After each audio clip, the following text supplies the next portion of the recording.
بۆچی ئەو فەرق و جیاوازە ئەوە بەڵگەیە لەسەر ئەوەی محەممەد عەوڵە خاوەنی کۆمپانیایەکی بەرهەمە خۆراکیەکانە ڕاگررتنی هەناردەی بەرهەمەکانیان بۆ ناوەڕاست و خواروی عێراق وەک خۆی دەیڵێت بە جۆرە کاریگەری لەسەر بازاڕ و ژیانیان داناوە لە 20 ساڵی ڕابردوو بەو جۆرە نەبووە.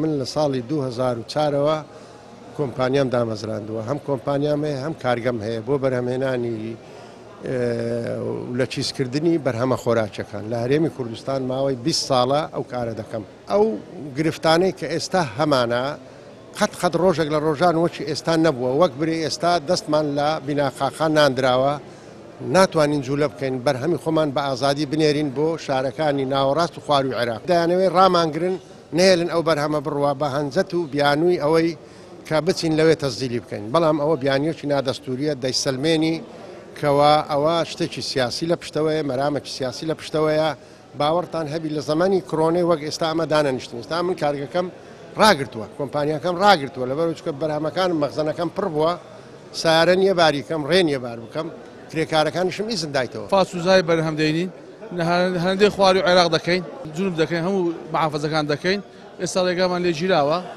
تقریبا ئەوە 20 ڕۆژە وەستاوین کارگەکەمان ڕێگەمان نادەم ڕاوام بکەین بە پارەیە بە 600 دۆلاریە سیارەی بە 400 دۆلاریە ئیتفاقیان هەیە زۆری معاملەکان ئیتکا داوای پارەمان لێ دەکەن بۆمان دەرناچێتە سیارە گران بۆ ئێستا تۆ ملیۆنێک پێشی بە 600 زاری بوو ئێستا وەش هایتە سەرێ زیاد بووە لەمان دەرنایێتن ڕاوەستاوی بڵ.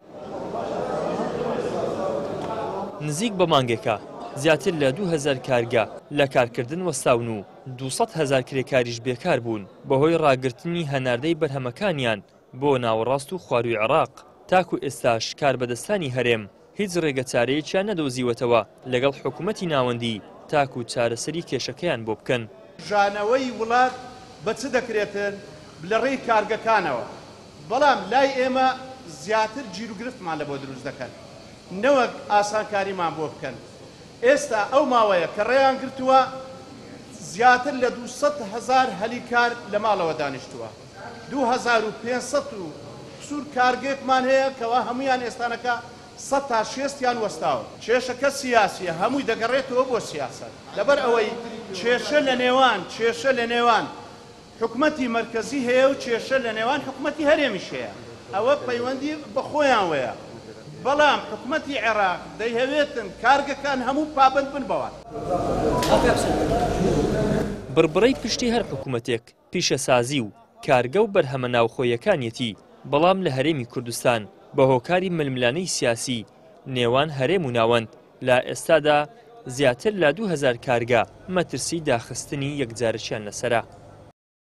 ئیدریس محەممەد، کەناڵی ئاسمانی پەیام، هەولێر.